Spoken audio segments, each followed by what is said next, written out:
Hey guys, कैसे हो आप सब। सो गाइस, आज हम एक्सप्लेन करने वाले हैं the interest of love season 1 के एपिसोड नंबर 12 को। अगर आपने अभी तक पिछले 11 एपिसोड नहीं देखे हैं तो प्लेलिस्ट का लिंक आपको डिस्क्रिप्शन में मिल जाएगा। एपिसोड की शुरुआत में मिस योंग को दिखाया जाता है जो कि एक रूम के अंदर आ रही होती है, साथ में एक आदमी और होता है। अभी दोनों रूम के अंदर आ जाते हैं। जब ये दोनों रूम के अंदर आते हैं तो हमें पता चलता है कि दूसरा आदमी सेंगसू है। अभी दोनों यहाँ पर इंटीमेट होते हैं। अब हमें उसी सीन को दिखाया जाता है जो कि हमें एपिसोड 11 के लास्ट में दिखाया गया था, जहाँ पार्क में सड़क पर हो रही होती है और सेंगसू उसके पास आता है। यहाँ पर पार्क को पता होता है कि सेंगसू से क्या कहने वाला है, इसलिए वह कह देती है कि सियोंग और जियोंग दोनों एक साथ रह रहे हैं। लेकिन सेंगसू का इस पर कोई फर्क नहीं पड़ता। वह कहता है कि हमें ब्रेकअप करना होगा, हमें अलग हो जाना चाहिए। पार्क में कहती है कि वह कौन है और तुम्हारे लिए क्या मायने रखती है। यहाँ पर सेंगसू कहता है कि यह उसके बारे में नहीं है, वह यहाँ पर सियोंग की बात कर रहा था। वह कहता है कि यह मेरी फीलिंग्स के बारे में है। और पार्क में रोते हुए कह रही है कि तुम इस बारे में फिर से सोचो। अब वो अपनी गाड़ी में बैठ जाती है और वहाँ से चली जाती है। अब हमें उस सीन को दिखाया जाता है जहाँ जियोंग सियोंग से कह रहा है कि मेरा एक सवाल है। अब वह सियोंग से पूछता है कि क्या तुम मुझे सच में पसंद करती हो, क्या तुम मुझसे प्यार करती हो। इस पर सियोंग कहती है कि तुम मुझसे यह सवाल क्यों पूछ रहे हो। यहाँ पर जियोंग कहता है कि मैं यह जानने के लिए एक्साइटेड हूँ कि तुम्हारे अंदर मेरे लिए फीलिंग्स हैं। और यहाँ पर सियोंग जियोंग से कहती है कि तुम्हें ऐसा क्यों लगता है कि मैं तुम्हारे लिए लव को फील नहीं कर रही हूँ। लेकिन इस पर जियोंग कुछ नहीं बोलता। अब हम सियोंग को देखते हैं जो कि अपने घर पर है। वहीं दूसरे कमरे में हम जियोंग को देखते हैं जो कि बैठा हुआ है। तभी सियोंग के पास सेंगसू का मैसेज आता है और वो उससे पूछ रहा था क्या तुम सुरक्षित घर पर पहुंच गई हो। अब सियोंग अपने घर से बाहर आती है और वह सेंगसू के पास कॉल करती है और वह सेंगसू से पूछती है कि क्या हम बात कर सकते हैं। और सेंगसू कहता है कि हाँ। अभी दोनों फोन पर बातें कर रहे हैं जहाँ सियोंग सेंगसू से पूछती है क्या तुम ठीक हो। सेंगसू कहता है कि हाँ मैं ठीक हूँ। और यहाँ पर सियोंग सेंगसू से पूछती है क्या तुम अपने घर पर हो। सेंगसू हाँ भर देता है, लेकिन तभी यहाँ सियोंग को पता चल जाता है कि वो यहीं पर है। अब यहाँ सियोंग सेंगसू के पास आती है। अभी दोनों गली में से जा रहे थे, तभी हम देखते हैं कि जियोंग ऊपर से इन दोनों को देख रहा था। अब सियोंग और सेंगसू दोनों बातें कर रहे हैं जहाँ सियोंग सेंगसू से पार्क के बारे में पूछ रही है, लेकिन सेंगसू कुछ नहीं बोलता। सियोंग कहती है कि मुझे लगता है कि तुम दर्द में हो। सेंगसू कहता है कि हाँ, लेकिन अब मैं ठीक हूँ। अब हमें सुबह दिखाया जाता है जहाँ सियोंग अपने ऑफिस के अंदर है और अपने लिए कॉफ़ी बना रही है। तभी हम देखते हैं वहाँ पर पार्क में आ जाती है और वह सियोंग से कहती है कि क्या मैं कॉफ़ी ले सकती हूँ। और यहाँ पर पार्क में कॉफ़ी ले लेती है। अब पार्क में सियोंग से कहती है कि मुझे माफ़ कर देना, कल मैं और सेंगसू दोनों वहाँ से जल्दी में चले गए क्योंकि कल मेरा बर्थडे था और सेंगसू मेरे साथ समय बिताना चाहता था, इसलिए कल रात तक हमने काफ़ी देर तक बात की। मैं बहुत थक गई थी। लेकिन यहाँ पर सियोंग को पता था कि कल रात तो सेंगसू मुझसे मिलने के लिए आया था। साथ में यहाँ पर पार्क में कहती है कि तुम एक डेट और तय करो, हम फिर से खाने के लिए चलेंगे। वहीं हम बैंक के अंदर देखते हैं जहाँ पर सी क्यूंग सेयोकोन पर चिल्ला रहा होता है क्योंकि उसने एक लड़की से शादी कर ली थी, लेकिन शादी करने से पहले उसका एक लड़की के साथ अफेयर था और उसने उसको प्रेग्नेंट कर दिया था। इसी वजह से सी क्यूंग उस पर चिल्ला रहा होता है और वह सेयोकोन को बैंक से सस्पेंड कर देता है। अब वह इस बैंक के अंदर काम नहीं कर सकता। अब हमें सेंगसू और पार्क को फिर से दिखाया जाता है जो दोनों बातें कर रहे हैं। जहाँ पार्क में सेंगसू से कहती है कि मेरे फादर तुमसे बात करना चाहते हैं, उनके लिए टाइम कब निकाल रहे हो। यहाँ पर सेंगसू पार्क में से कहता है कि तुम भी जानती हो और मैं भी जानता हूँ, हमारे बीच कुछ नहीं है, हमारे बीच सब कुछ खत्म हो गया है। लेकिन पार्क में यह बात मानने के लिए तैयार नहीं है। पार्क में कहती है कि तुम्हारा हाल भी सेयोकोन की तरह हो सकता है, यानी कि उसका एक लड़की के साथ अफेयर चल रहा था, उसे बैंक से भी निकाल दिया गया है। लेकिन यहाँ पर सेंगसू कहता है कि मुझे उस बात की कोई परवाह नहीं है। अब हमें यूनमी को दिखाया जाता है जो कि हांगजंग से मिलने के लिए आई हुई है। वह हांगजंग से माफ़ी मांगती है। वह कहती है कि उस दिन पार्क में मेरे साथ आई थी और उस दिन मैं जल्दी में चली गई थी, मुझे माफ़ कर देना। यहाँ पर हांगजंग कहती है कि कोई बात नहीं। अब यहाँ पर यूनमी हांगजंग से कहती है कि हमें अपने बच्चों की शादी पर ध्यान देना होगा। वह यहाँ पर पार्क में सेंगसू की बात कर रही थी। यहाँ पर हांगजंग कहती है कि मैंने इस बारे में अभी नहीं सोचा है, वे अभी फ़िलहाल मिले हैं, उन दोनों को इन सब के लिए टाइम चाहिए।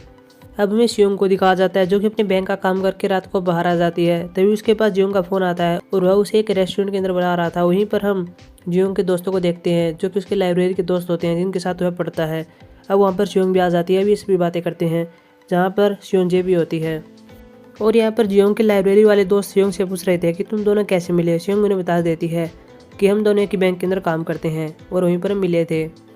यहाँ पर सियोन हो कह रही होती है कि मुझे बहुत ही जलन हो रही है, तुम सुंदर भी हो, तुम बैंक के अंदर काम भी करती हो और तुम जियोंग को डेट भी कर रही हो। और यहाँ पर जियोंग सियोन को ऐसा करने के लिए रोकता है, लेकिन वह उसकी बात मान नहीं रही थी। और यहाँ पर सियोंजे सियोंग से कहती है कि क्या मैं जियोंग को हंसा सकती हूँ। सियोंग कहती है कि क्या। यहाँ पर सियोंजे कहती है कि जियोंग कह रहा था कि वह तुम्हारा आभारी है, लेकिन उसे मज़ा मेरे साथ आता है क्योंकि मैं उसे बहुत ज़्यादा चाहती हूँ। और यहाँ पर जियोंग सियोंग से माफ़ी मांगता है। वह कहता है कि इन सभी के लिए मुझे माफ़ कर देना। अब हम देखते हैं कि सियोंग और जियोंग अब दोनों घर पर जा रहे थे। और तभी जियोंग से कहता है कि कल हम डेट के लिए चलते हैं। यहाँ पर सियोंग कहती है कि तुम्हारी परीक्षाएं नज़दीक आ रही हैं। जियोंग कहता है कि मैं एडजस्ट कर लूँगा।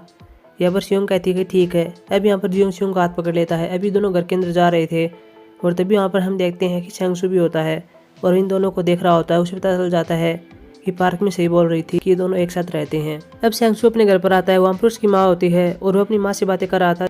जहाँ हानजंग सेंगसू से कहती है कि पार्क में जो माँ घर पर आई थी और वह शादी के बारे में पूछ रही थी कि तुम कब पार्क में शादी करने वाले हो। यहाँ पर सेंगसू अपनी माँ को बता देता है कि हम दोनों अलग हो चुके हैं और ये बात मेरी ओर से क्लियर हो चुकी है, लेकिन पार्क में इस बात को मानने के लिए तैयार नहीं है। यहाँ पर हानजंग कहती है कि वह लड़की कैसी है जिसे तुम पसंद करते हो। और यहाँ पर अब सेंगसू अपनी माँ को सियोंग के बारे में बता रहा है कि वह कैसी लड़की है और यहाँ पर सेंगसू अपनी फीलिंग्स को बता रहा था।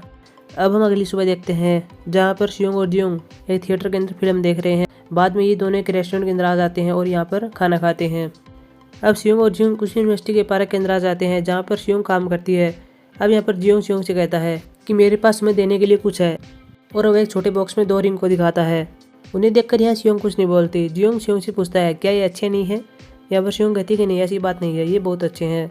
और अब यहाँ पर जियोंग सियोंग को रिंग पहना देता है और बाद में सियोंग भी जियोंग को रिंग पहना देती है। यहाँ पर जियोंग ने सियोंग को जो रिंग पहनाई है वह उसे फिट नहीं बैठ रही है। अब हमें दिखाया जाता है कि सेंगसू अपने घर पर काम कर रहा होता है। तभी उसके पास से यूनमी का फोन आता है और यूनमी उसे कहीं आने के लिए कह रही थी। अब हम देखते हैं कि यूनमी और सेंगसू दोनों शॉपिंग कर रहे होते हैं। साथ में यूनमी यहाँ पर सेंगसू के लिए कुछ कपड़े भी खरीद रही होती है। वह उसके लिए कोट खरीदती है। सेंगसू यहाँ यूनमी से कहता है कि मुझे कुछ आपको बताना है। अब हम देखते हैं कि यूनमी और सेंगसू वहीं पर बैठ जाते हैं। तभी हम देखते हैं कि यहाँ पर पार्क में भी आ जाती है क्योंकि यहाँ पर सेंगसू ने पार्क में बुलाया हुआ था। तभी यहाँ पर पार्क में की माँ यूनमी पार्क में कहती है कि हम दोनों यहाँ पर शॉपिंग कर रहे थे, लेकिन सेंगसू मुझे कुछ बताना चाहता है। यूनमी शादी की बातें कर रही थी और यहाँ पर सेंगसू अब यूनमी को बताने वाला था, लेकिन पार्क में उसे रोक रही होती है। लेकिन सेंगसू उसे बता ही देता है कि हम दोनों अलग हो चुके हैं और हमारे बीच अब ऐसा कुछ भी नहीं चल रहा है। और इन सबसे यूनमी बहुत ज़्यादा नाराज हो जाती है। अब यूनमी अपनी गाड़ी में बैठ जाती है और वहीं चली जाती है। तभी हम देखते हैं कि पार्क में सेंगसू बातें कर रहे हैं। जब पार्क में सेंगसू से कहती है कि तुम ऐसा कैसे कर सकते हो, तुमने मेरी माँ को यह क्यों बताया। वह तुम्हें लेकर बहुत ज़्यादा खुश थी और हमारी शादी होने वाली थी। सेंगसू कहता है कि मैं और नाटक नहीं कर सकता, मैं तुम्हारी माँ को और गलतफहमी में नहीं डाल सकता। वह कहता है कि इन सब के लिए मुझे बहुत अफसोस हो रहा है। वह यहाँ माफ़ी मांगता है। वह कहता है कि मैंने तुम्हें बहुत ज़्यादा दुख दिया है, इसके लिए मुझे माफ़ कर देना। पार्क में यहाँ सेंगसू से कह रही है कि तुम ऐसा क्यों कर रहे हो। वह कहती है कि तुम बस मुझे प्यार करो। साथ में यहाँ पार्क में कहती है कि तुम चाहे ब्रेकअप कर लो, चाहे तुम्हारे अंदर किसी के लिए फीलिंग्स हो, लेकिन बस तुम मुझसे प्यार करो। लेकिन यहाँ पर सेंगसू मना कर देता है। पार्क में कहती है कि मेरी क्या गलती है। सेंगसू कहता है कि तुम्हारी कोई गलती नहीं है। और यहाँ पर पार्क में सेंगसू से सियोंग के बारे में पूछ रही थी। वह कहती है कि क्या वह जियोंग से ब्रेकअप करके तुम्हारे पास आ जाएगी। लेकिन यहाँ पर सेंगसू कुछ नहीं बोलता। पार्क में यहाँ पर कह रही है कि मैंने अपनी ओर से पूरी कोशिश की थी और मैंने एक अच्छा इंसान बनने की भी कोशिश की, लेकिन अब मैं और नहीं कर सकती। तो वो अपनी गाड़ी में बैठ जाती है और वहाँ चली जाती है। अब हम आगे देखते हैं जहाँ पर सियोंग और सोनोशी बैंक के अंदर बैठे हुए हैं।